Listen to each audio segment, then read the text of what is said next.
From the kickoff to the final buzzer sound, breaking down the plays while the legends come around. Hot takes, big wings, every loss filling ring. Two voices, one thing. It's big and loud. Big, loud. Talk the sports, yeah, you know the deal. Big price, big thrills, every league, every field. Let's turn it up, this is big and Lil. This big and Lil. This big and Lil. Let's go. Big and Lil. We are back for episode 6. Episode 6. Last week, I kept this because I am great at sports, and Kirk is not. I am also sick, so I'm going to sound like I'm dead for the entire podcast, but that's besides the point. Guess I'm going to have to hype it up. Oh my, it's so loud. I guess I'm going to have to hype it up. Oh, gosh. All right, starting with the elephant in the room, March Madness. First game, we have a bit of an upset alert, in my opinion. We have South Florida against Louisville. I'm picking South Florida. Why?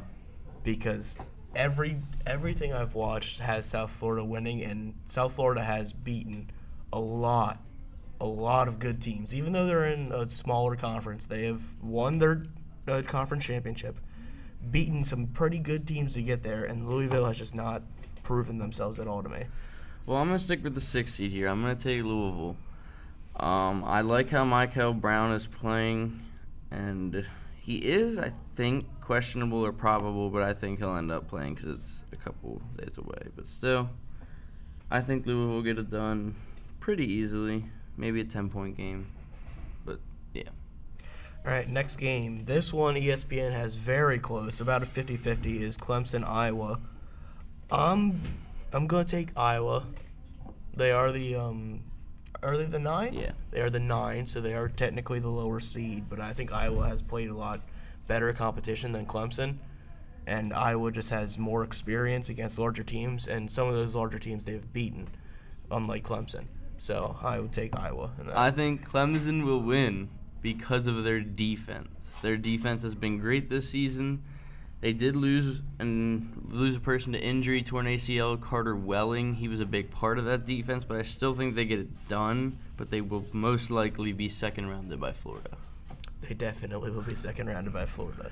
Next game, Texas Tech against Akron, another upset alert, which I think I had Akron, but I'm going to swap it to Texas Tech. Akron was a very good team, and a lot of people actually predicted Akron to beat Texas Tech, but since looking at the records, Texas Tech has a better record and has gone against better conference play, so I'm going to give it to Texas Tech. Texas Tech has been great, even with the injuries that they have occurred. Akron has been great in their conference, winning the MAC, and I like their fast-paced style of play.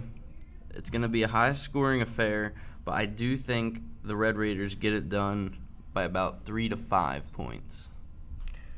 And the next one is probably the biggest predicted upset is UNC against VCU. I just feel like I said the entire alphabet there.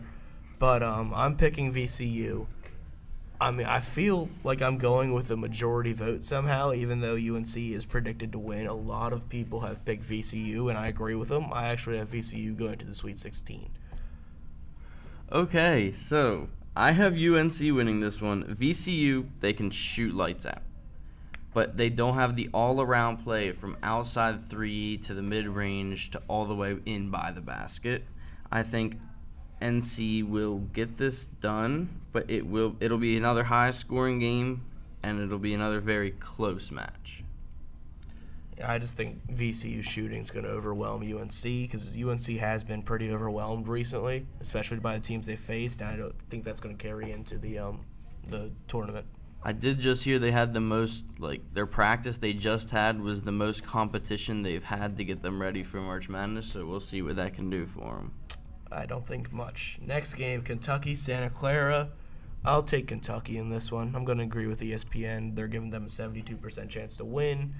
Kentucky's faced better teams than Santa Clara, and they are the higher seed, so I'm just going to kind of chalk out with this one. Here we go. Santa Clara is a great team. I actually have them winning this one. I watched every single game of theirs in the West Coast Conference tournament. They looked awesome, except the game against Gonzaga. They looked okay, but they just needed to hit a couple shots, and they would have had that game too. They did beat St. Mary's, I think. So I'm going to take them over Kentucky. Kentucky just hasn't been the best all season, and I think Santa Clara can beat them. Next game, Miami, not Miami of Ohio, because Miami of Ohio got screwed. Miami, Florida against Missouri. I'm taking Miami. I actually have Miami going to the Sweet 16 as well. Okay, so I'm taking Missouri because of one reason, and they put Missouri in St. Louis to play, which is right in their hometown. They did, which so I don't think should be allowed. It shouldn't, but they're going to win because of that, I think. So Miami has been a very underrated team this entire year. Like, they've been sneaky good. And I think they're going to start proving themselves in this tournament, and that's why I have them go to the Sweet 16. But, I mean, both the Miami teams this year have been quite some. Okay. Next game, Illinois, Penn. The only reason I have this in there, because Penn has 2% chance to win, is Penn's one star player, TJ Powers, who 44 points. Scored 44 points in the conference championship. Was it against Yale, I think? Because they beat against, Harvard in the semifinals. Yale. I think that went into overtime, and then they beat Yale in the finals. They beat Yale off of a, what would you say, game-winning shot? Yeah, I think. Okay, well, TJ Powers. Yeah, it was one to go into overtime, I think. I'm not sure on that. TJ Powers started in Duke. He didn't get any playing time. Transferred to Virginia. Still didn't get any playing time. So he kind of gave up on basketball, went for a scholarship, and went to Penn. Walked onto that team and ended up winning them their conference championship. The story of this guy is kind of funny, but it's also incredible, and he's going to prove why he should have started for Duke in this Illinois game. I'm still taking Illinois, but I see TJ Powers still doing a lot for this team. Even after all those explanations, I'm still taking the Fighting Illini easily. The first half will be probably close to half, and then second half, Illinois will start pulling away. Yeah. Okay, last March Madness game that we have picked out is St. Mary's against Texas A&M. I'll take St. Mary's on this one. I'm going to St. Mary's as well. The Gales have looked good. They just need to – they have some bigs. They just need to get it to them. And that's what I think their biggest problem is. If they can do that, they'll go far in the tournament. And I've never seen or really heard of Texas A&M's basketball team, so I don't really have much to go off of there, which kind of also proves why I don't think they're going to win. If they're not getting talked about, then there's no reason for me to pick them.